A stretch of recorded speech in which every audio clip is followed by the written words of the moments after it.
Bonjour et bienvenue à cet atelier vidéo des services aux familles des militaires sur la rédaction de Curriculum Vitae. Aujourd'hui, nous allons parler des lettres de motivation, leur but et comment rédiger une lettre de motivation efficace qui captera l'intérêt d'un responsable du recrutement. Tout d'abord, permettez-moi de vous présenter la personne qui a préparé ce document. Elle s'appelle Nathalie McClellan. Elle est coordonnatrice du programme d'éducation et de formation à l'emploi pour les services aux familles des militaires en Europe. Elle est également rédactrice professionnelle de Curriculum Vitae, rédactrice professionnelle agréée pour être précise. De plus, elle est une spécialiste certifiée en matière de Curriculum Vitae pour les transitions entre le monde militaire et le monde civil, la seule à l'heure actuelle au Canada. Elle est une stratège en emploi certifiée, capable de vous conseiller sur tous les aspects de votre parcours professionnel, depuis le choix d'une profession jusqu'aux candidatures, aux entretiens et bien plus encore. Elle a remporté plusieurs prix et nominations au niveau national, tant pour la rédaction de Curriculum Vitae que pour son travail de proximité avec la communauté militaire. Elle rédige des CV et des lettres de motivation de manière professionnelle au nom de ses clients depuis plus de 11 ans. Pour rédiger une lettre de motivation engageante et efficace, vous devez d'abord comprendre l'objectif du document. La lettre de motivation soumise avec votre CV est votre première introduction aux responsables du recrutement. Votre curriculum vitae doit être rédigé de manière à accompagner la lettre de motivation et leur but commun est de vous obtenir une entrevue. Alors qu'un CV est très structuré et rédigé dans un style très formel et souvent abrupt, la lettre de motivation est narrative et permet davantage de personnalité en incluant vos pronoms personnels et des phrases complètes. Vous souhaiterez, avec la lettre de motivation, vous présenter rapidement et montrer comment vous répondez aux exigences du poste et à la culture de l'entreprise ou de l'organisation. Pour ce faire, vous devrez cibler les informations contenues dans l'offre d'emploi ainsi que sur le site de l'entreprise ou d'autres détails que vous pourriez connaître sur l'organisation. Parlons maintenant de formatage des lettres de motivation. Une lettre de motivation est une lettre administrative et en tant que telle doit être formatée dans un style particulier. Voici un exemple de lettre de motivation. Pour une meilleure visualisation à l'écran, je la divise en 2 pages. Mais cette lettre tient parfaitement sur une page standard. D'abord, votre texte doit être justifié ou aligné à gauche. Ensuite, ne mettez pas votre adresse ou la date à droite de la page. Vous ne devez pas non plus mettre les paragraphes en retrait comme vous le feriez dans une lettre personnelle. Commencez par votre propre adresse en haut de la page. Ensuite, sautez une ligne et ajoutez la date. Sautez une autre ligne et ajoutez l'adresse de l'organisation ou de l'entreprise auprès de laquelle vous postulez. Indiquez le nom de votre contact juste au-dessus de cette adresse. Après, commencez par une salutation. Soyez simple et professionnel. Cher Monsieur Smith ou Chère Madame Jones feront parfaitement l'affaire. Bien que vous devriez toujours rechercher le nom du responsable de l'embauche pour adresser personnellement la lettre, dans les cas où vous ne connaissez pas de nom, les formules « Cher responsable de l'embauche »,« Cher responsable des ressources humaines » ou autres formules similaires sont généralement considérées comme plus appropriées que « acquis de droit ». Vient ensuite le corps de la lettre, qui peut avoir plusieurs styles. Nous y reviendrons plus en détail dans un instant. Lorsque le contenu principal de la lettre est terminé, sautez une ligne et écrivez la salutation de clôture. La plus courante est un simple « sincèrement », mais respectueusement ou cordialement sont également des formules de politesse acceptables. Faites suivre la salutation de clôture par une virgule, puis sautez 2 ou 3 lignes et tapez votre nom. Si vous imprimez la lettre et la remettez en main propre, ou si vous l'envoyez par la poste, signez au-dessus de votre nom. Si vous l'envoyez par voie électronique, et que votre signature figure dans un fichier numérique, le format PNG transparent est le plus adapté.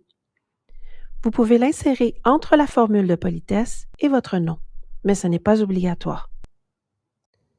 Une autre note importante à retenir est que, sauf instruction spécifique, une lettre de motivation ne doit pas dépasser une page, et cela inclut l'espace dont vous avez besoin pour insérer votre adresse et la leur, une salutation et une salutation de clôture. Elle sera donc rapide et facile à lire, sans longue description de votre carrière. Pensez au responsable de l'embauche qui doit lire votre lettre.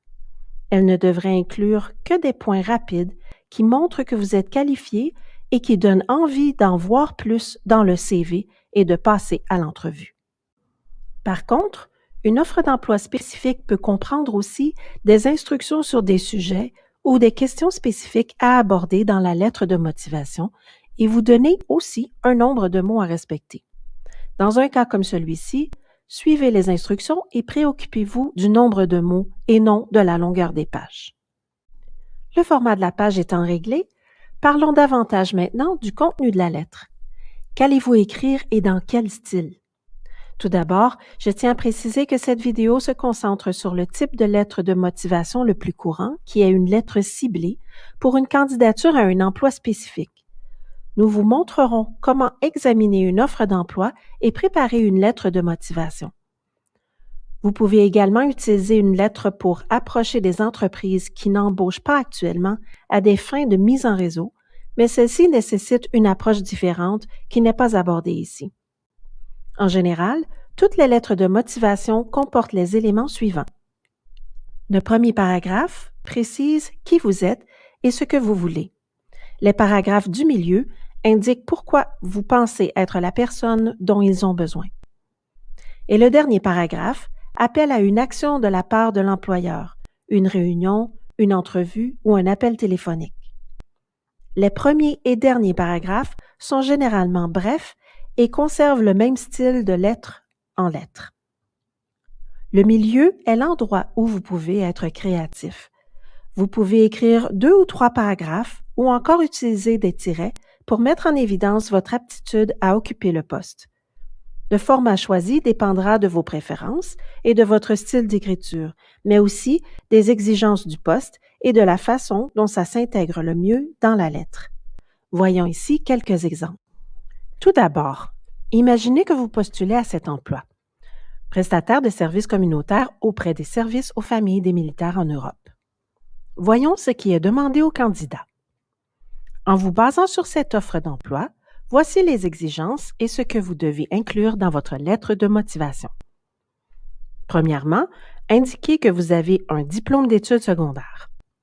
Si vous possédez des diplômes supérieurs, ceux-ci prévaudront, mais incluez également ce diplôme. Profitez de l'occasion pour énumérer tout autre cours d'enseignement postsecondaire et ou de perfectionnement professionnel pertinent que vous avez suivi. C'est le moment d'aller au-delà de l'exigence, de déclarer véritablement que vous êtes un individu bien formé et compétent qui apprend tout au long de sa vie. Deuxièmement, ils énoncent l'exigence suivante. Expérience dans l'administration de bureau ou dans un domaine connexe. Par conséquent, ils souhaitent que vous indiquiez quelle expérience vous avez de l'administration et du travail de bureau et pendant combien de temps. Une troisième exigence est l'expérience dans la facilitation de l'enseignement ou la formation de groupe.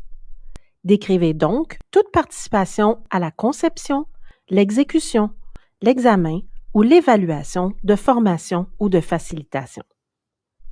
Quatrièmement, on demande une expérience dans l'application des politiques, des procédures et des règlements. En gros, pouvez-vous suivre les ordres et les directives ou insistez-vous pour faire les choses à votre façon? Décrivez des cas où vous avez suivi ou appliqué des politiques et des procédures. Enfin, on demande une expérience dans l'utilisation de logiciels de traitement de texte, de tableaux de présentation, de bases de données, de courrier électronique et de navigation sur Internet. Vous pouvez énumérer les logiciels de base que vous connaissez, par exemple MS Office Suite, OpenOffice, etc., et peut-être un ou deux logiciels plus avancés le cas échéant. Ainsi, selon l'offre d'emploi, il y a 5 exigences en matière d'expérience que vous devez mentionner dans une lettre de motivation adressée au SFM si vous postulez pour cet emploi. Alors voici le produit fini. Voyons comment cette candidate présente ses qualifications pour le poste. D'abord, elle énonce clairement ce qu'elle veut.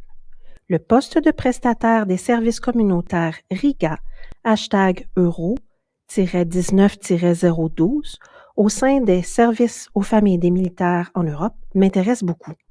Je pense que mes qualifications offrent la bonne combinaison de compétences et d'expériences que vous recherchez.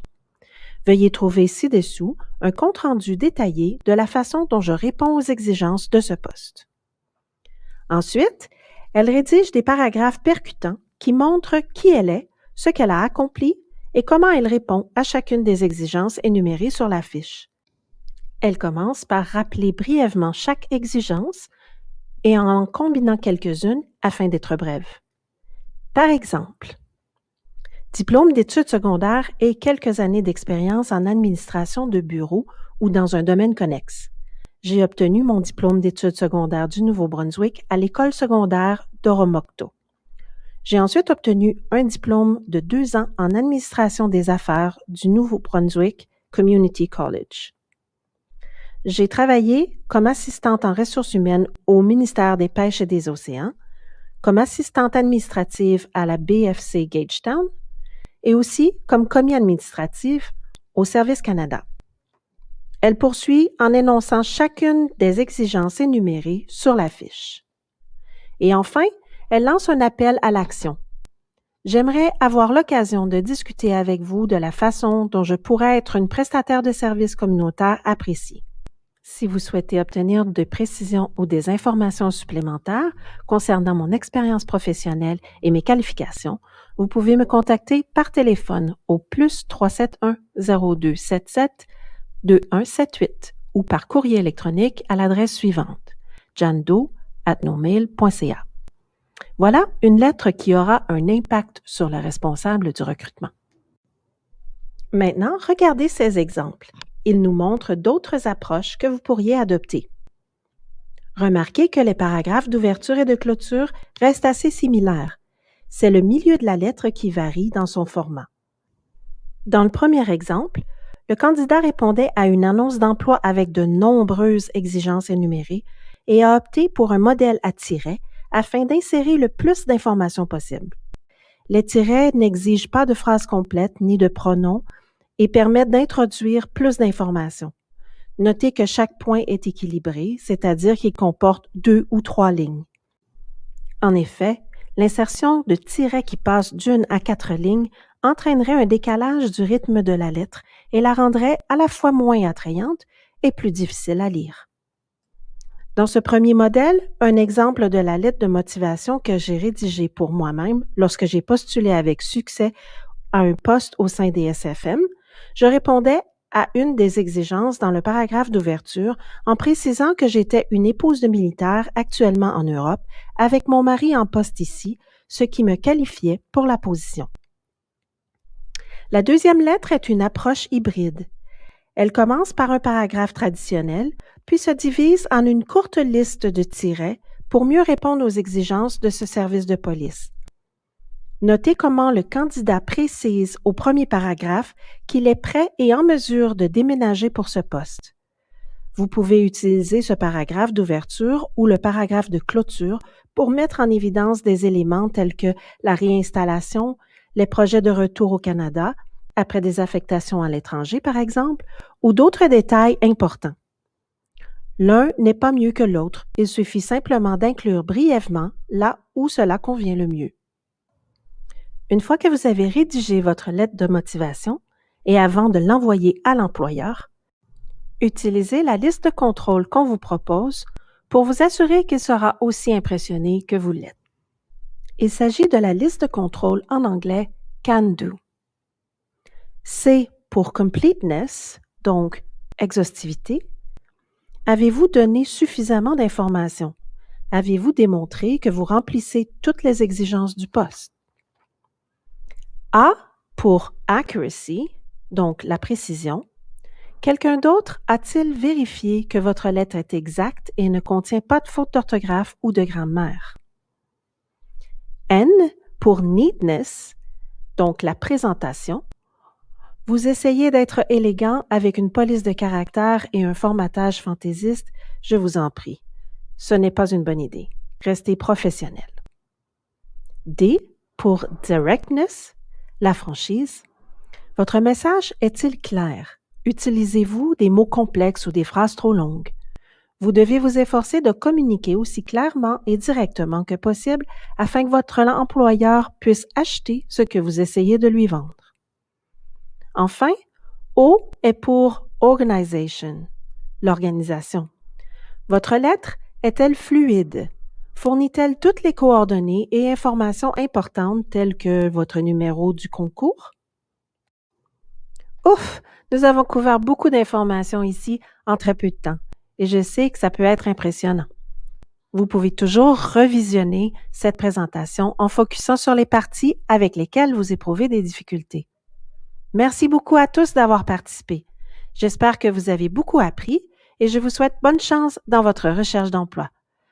Si vous avez des questions, n'hésitez pas à contacter Nathalie à l'adresse suivante: mfse.employmenteducationtraining@cfmws.com. Au revoir.